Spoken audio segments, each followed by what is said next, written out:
welcome to the Huddles Leadership Podcast, a podcast by leaders for leaders.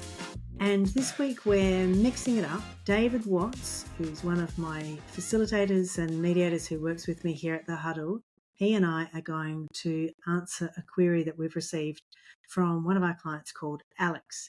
We're going to delve into that story soon, but it's very much a leadership issue about somebody who's moved from a technical role into a leadership role and some of the challenges that go with that.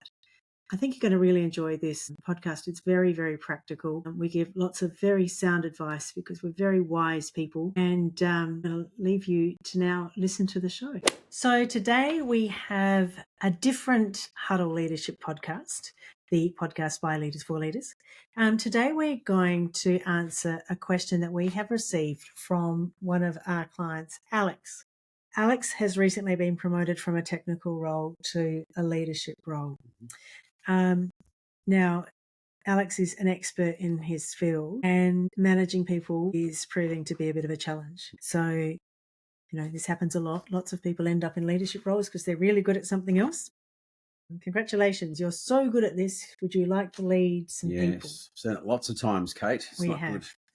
Okay, so some of his challenges is that the team is disengaged, and in particular, there's a conflict that keeps coming up between two of the team members who refuse to collaborate. Alex is struggling to understand how to lead his team effectively without micromanaging or avoiding tough conversations. So Alex is having a really hard time adjusting from going from a technical role to a leadership position and all the things that go with that, and we know that well. So what springs to mind, David? Look, Kate, there's so many things in this, and unfortunately, it's not the first time I've come across an Alex before. My previous career in corporate FMCG, I used to see this quite a lot. We'd take our best salesperson and turn them into a sales manager. Yeah. And what we know about salespeople is they love to sell.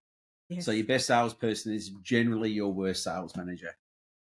And that's when I saw this come through, I thought, wow, it took me back.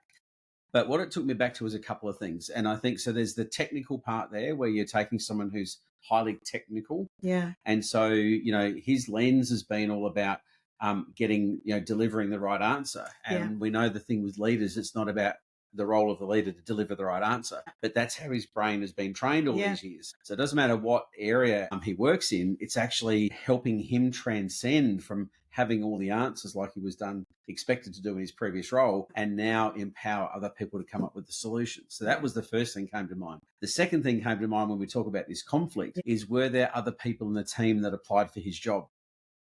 And therefore, are they not getting along because they think that they should have got the job? Yes. So has that been established? Because that I've seen before. And in fact, I experienced that a number of years ago at a business I worked for. One of my peers and I applied for the same job. I won the job, and it was not handled at all well by the HR team. And so I remember on that Monday morning, that person came out to get me because I took his job away from him, and clearly I didn't, because it wasn't about him. But that was another lens that I thought could be going on here, which might be driving that conflict. What did you think? I think those two things are accurate, and I think we need to come back to how do you empower people, because what Alex is referring to is that there's a sense that Alex is leaning into micromanaging because he doesn't know how to get people to do things, and so the team's disengaged, and so when in doubt, often when we don't have control, we try and control more. And micromanaging might be that reflection of that, trying to control more. But also, I think Alex is avoiding tough conversations, but he's probably creating additional work for himself in a whole heap of ways by not empowering and micromanaging and trying to avoid conflict. You've got conflict. It might be that those people applied for the job, or it could be that there's a lack of clarity about roles and responsibilities. Yeah, it could be. Because I often see conflict between two people when there is a lack of clarity, and both people might be vying to impress the new boss, and I'm doing the best job. But if they don't know what the job really looks like, then it's really hard to do the best job. So I think that without better context here, it's not 100% clear, but I do think that there's a number of other challenges here. One of the challenges of being a subject matter expert is that we often see the world through the lens of what we do. And if we're highly technical, we might see the world through the lens of the tasks that need to be done. But leadership is not about the tasks that need to be done. We often think that leadership is about how do we get things done, but it's about how do we empower people in our team to get things done. Absolutely. It's not about how do we get things done. And it's not about how do we get, and it might be how do we get things to be done really well, but it's not necessarily my way. No, because that's more about the team standards or the team norms, isn't it? How do we want to function as a team and what it's good look like? What does good look like? So but it also might be just because Alex is a subject matter expert, that he might have a way of doing something, but it doesn't mean it's the only way. What are we trying to achieve here? Are we trying to achieve that the tasks get done in a certain way, or are we trying to grow and develop our people so that we empower them to manage the tasks and to develop new ways of doing things and to be innovative and creative and take risks and all of those things? And so we can very easily, as leaders, get really stuck in the doing of something or doing it the right way, and we miss a lot of the people stuff. There's a term that I've used for a long time which is called achieving through others. And so the sense of satisfaction that he's not gaining at the moment is because he's been so used to being the achiever, he now needs to better seek the satisfaction through achieving through others. But he probably hasn't worked out how to do that. And so that satisfaction in self is, if I empower you and you succeed, then that's where I get my satisfaction because you've succeeded. And this can often be the case with a technical expert, because their buzz and their drive has been they get that dopamine hit because they've achieved something. They've got a pat on the back or an award or whatever. And now it's almost like leadership is selfless. And I have to just be there to support and put my arms around my team. And it's kind of that concept of, we achieve, I achieve. Yes. Whereas perhaps in his previous role, it was I achieve. And it's quite a different shift. And it's a very mental shift. Yes. Because you have to be able to say, I'm okay to see people in my team thrive. And then I get the buzz from that. And that can be hard as well, because if you have been the person receiving the accolades and it has been about you, and you've got to go 180 degrees and it is not about you, and it can't be about you. It can never be about you anymore. And that can feel sort of like, well, why am I bothering? Why am I doing this? Because I don't actually get... Absolutely. Where's my buzz? And so a very different mindset, but also it is that very different skill set. And I think that's the challenge, is that particularly in organisations which are highly technical, you land the job because you're really good at being highly technical. Yeah. You succeed in the job because you're really technical. Yeah. And then you struggle in leadership because you're highly technical. Yeah. and I know a number of people. Who have chosen to resign from leadership before they retire, so they can go back and play and just use their technical skills and have that fun before they retire. Because it's such a different job. They're two different roles. So we've got the potential. The conflict could be other people applied for the job. That's very, very likely. And that often plays out with very competitive behaviour and sensing of not fair, and why didn't they see me, and why have I been passed over, and nobody's given me feedback that there's a problem. So sometimes a lot of uncertainty about where we fit in the world if we have. And then the conflict could be about a lack of clarity about roles and responsibilities in this team. I'm just wondering whether or not, because Alex has been very vulnerable here and said that micromanaging is one of the go-to leadership styles, that micromanaging might be playing a role in some of this conflict, because when people get micromanaged, they lose confidence in themselves, and they might just then start not trusting anything they do, and somebody might criticise them, and then they become even more. And I think you could be onto something, because if you think about the type of people he's leading, they are all very technical people. So all of a sudden, being micromanaged, I'm actually saying, as the micromanager, I don't think you're good enough, or I think there's a better way. Yes. And so maybe what we could do to help him is to tap into, how did he lead when he was a peer? Yeah. So when he was the peer of these people, what sort of leadership qualities did he demonstrate with his team in order to get a different result, or challenge them to get a different outcome? Yeah. Because as a peer, he wouldn't have been telling his team what to do. No. But he might have been influencing them in a way that might have got a bit better outcome. But now he's their leader, it might be being seen as being that top-down approach, maybe. Yeah. Yeah. It's an interesting challenge that he's got ahead. There's no doubt about that. And managing your peers is just so hard. Yeah. It is so hard to go from being a peer to a manager. You've got to reset those relationships. Absolutely. You've got to work out, how do I communicate? What does that look like going forward? What's our plan of action? What would we do? How could we support others? Look, I think there's probably a couple of things to be honest. I think, Kate, there's we obviously love disc at the Huddle. We do disc every day of the week if we could, because what disc does is helps people understand them, and then they can understand others. They self-assess. Absolutely. The other thing that I've been working on with some clients more recently is team norms. So once we've done the disc and we understood each other, how do we come together when we meet? So what do we look like, and what are our norms? And the other thing, I did something with the group the other day, and we talk about the forming, storming, norming, performing model. And I said to this group, every time you make a change, you go back to forming. It doesn't matter where you were, you go back to forming. Just changing one person completely changes the feeling. So even though Alex has now moved into the leadership role, he's in a different role. So now we're back to forming again. Oh, yeah. And so acknowledging that is really important. If you add a person, if you remove a person, you're back forming, because I think in business we kind of expect that, okay, you're new, you'll work it out, you'll fit in. And it could take you months, or you could do it in 5 minutes, but we just don't know. So it's being, I think, probably quite deliberate about where are we as a team, where are we going, who have we got, how do we get there? So I think for me that team norms part is really important, and then acknowledging that they're forming. Yeah. And if they're forming, what would you do to support them in that process?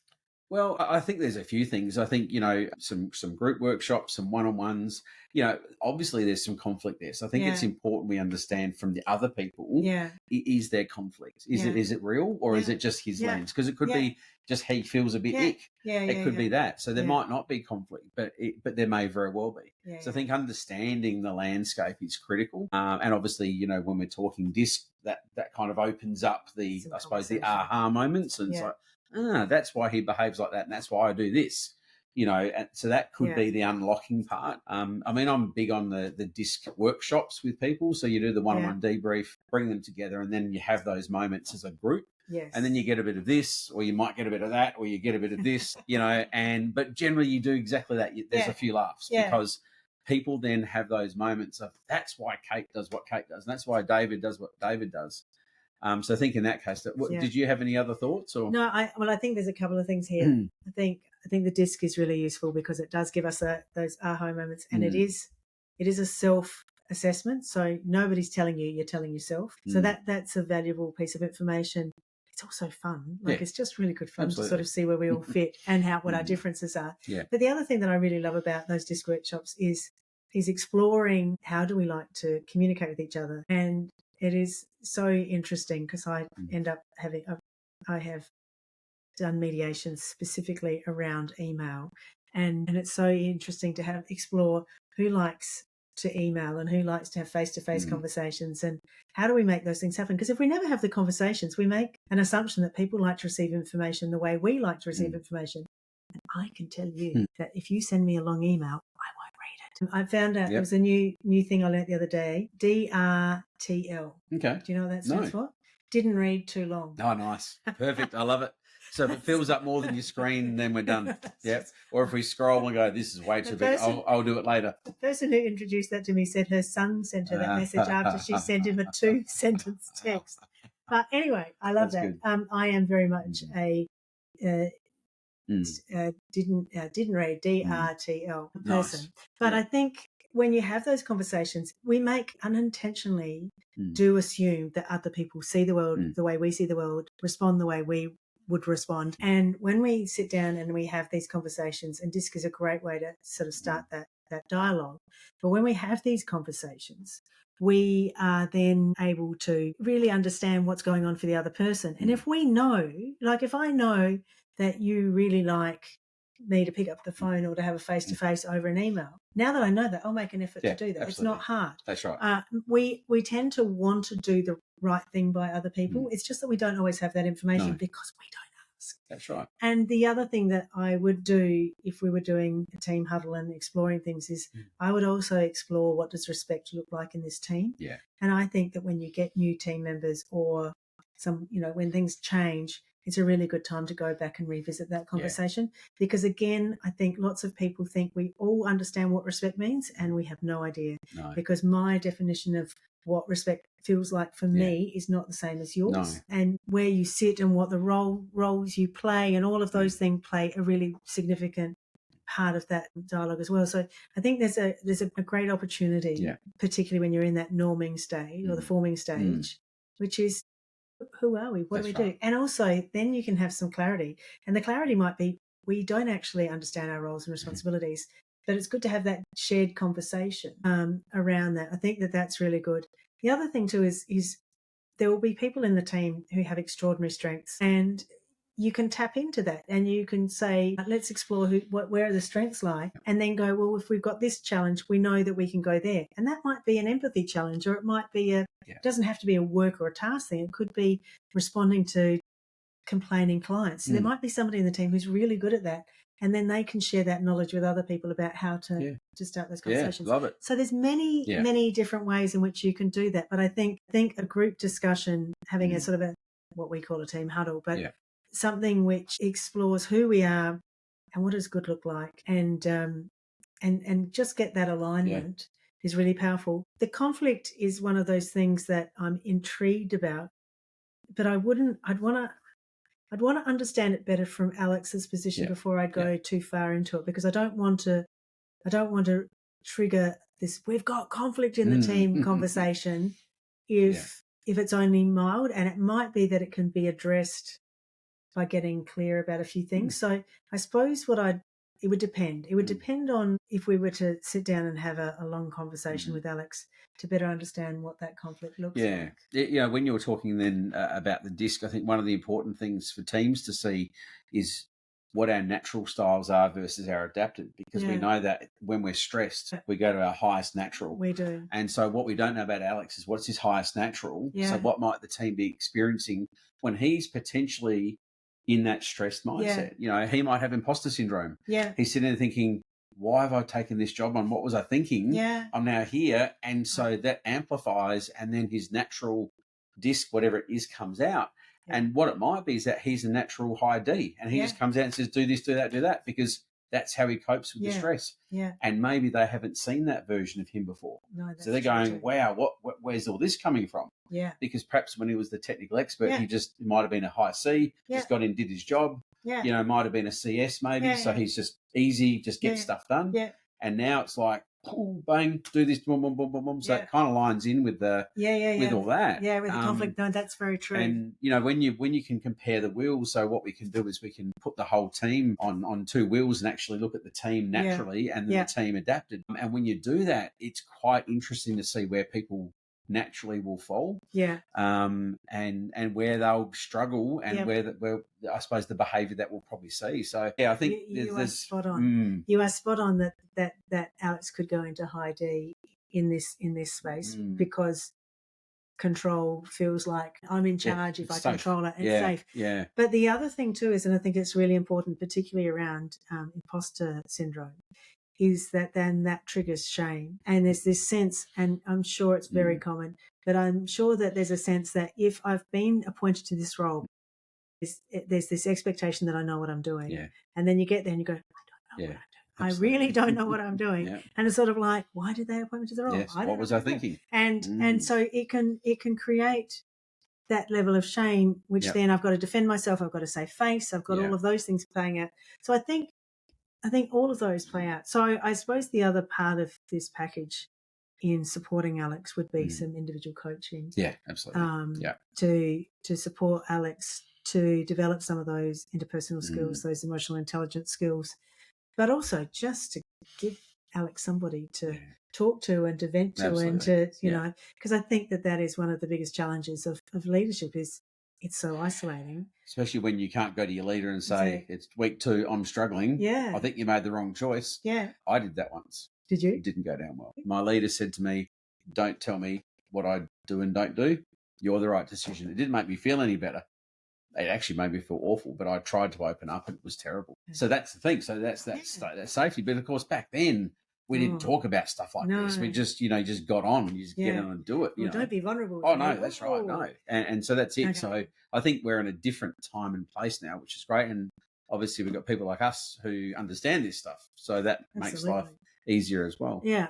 So I think this would be a coaching package for Alex. Well, let's talk to Alex first and let's get a better understanding because we've only got limited information from this email.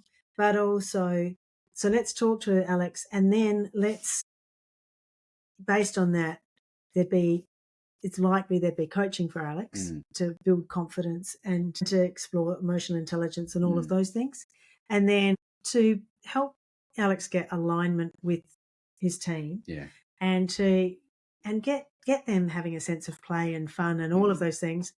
Let's have a team huddle. Let's explore our discs and let's explore what good looks like and get some alignment. And so then Alex then knows where to go next and what that would look like going forward. And I think with that, you get that sense of trust. Yeah. Because it's like now they feel safe. Yeah. Yeah. Because maybe they don't feel safe at the moment. Yeah.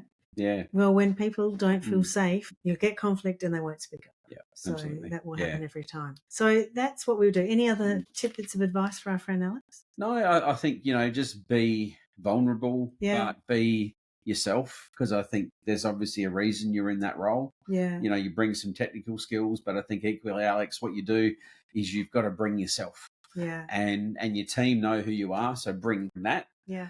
And just be aware of your thoughts. Yeah. Because I think when you're feeling a bit overwhelmed, I always say to people, just time out, go for a walk around the block, go get some fresh air, practice your breathing, whatever it takes where you I guess extract yourself from a situation before you amplify. And that's not about escaping. It's about just saying, I need 5 minutes, because then you can think about, because there might be some feedback coming your way that is really well placed and you might need to think about it. And so many of us don't have the skill of receiving feedback. Yeah. We love giving it, but when it comes back, we don't know how to handle it. And so we can get a bit defensive. So I guess when he feels himself getting a bit tight, go, look, thanks, I'm just going to take 5. Yeah. And so around that, what I would do, particularly if we have a team huddle, is to build vulnerability and make it safe for the team, is to let the team know that when I get stressed, this is what it might look like. Yeah. Good. And it might look like that I know I need to go for a walk around the block so that I can process information. I'm not angry. It's not personal. There's nothing like that. I just know that I need to give myself some space and I need to move in order to do that. And then the team feels safe because they go, Alex, you're just a bit stressed. Go for a walk around the block. Yeah. And I think then that creates that safety. If you suddenly say, stop a conversation and say, I need to go for a walk around the block without telling them, and you go for a walk, they go, what has just happened? Yeah. What's about to happen next? Yeah. So I just think give people warning about what that looks like. And also it means you're human, because there's nothing worse than a leader that is infallible and nothing ever happens to them. Like if they're perfect, it's really hard to live up to perfect. It's really hard to work under somebody. Well, it doesn't exist, except my husband, maybe. Well, he thinks so anyway. Oh, dear. I always throw gas on that. All right, well. Thanks. That was good. Alex, yeah, so great. Much Thank for you. saying in that Absolutely. question. That was really good. And I think it's a really common challenge for a lot of leaders who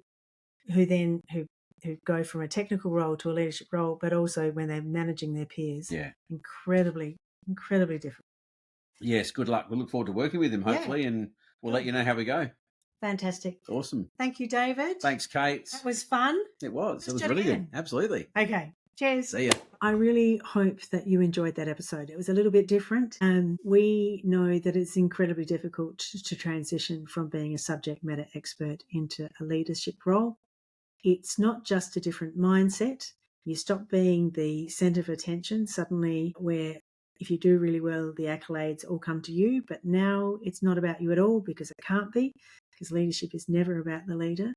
So it's a change in mindset, but it's very much a change in skill set. It's not technical, it's people focused. It's how do you get the best out of people?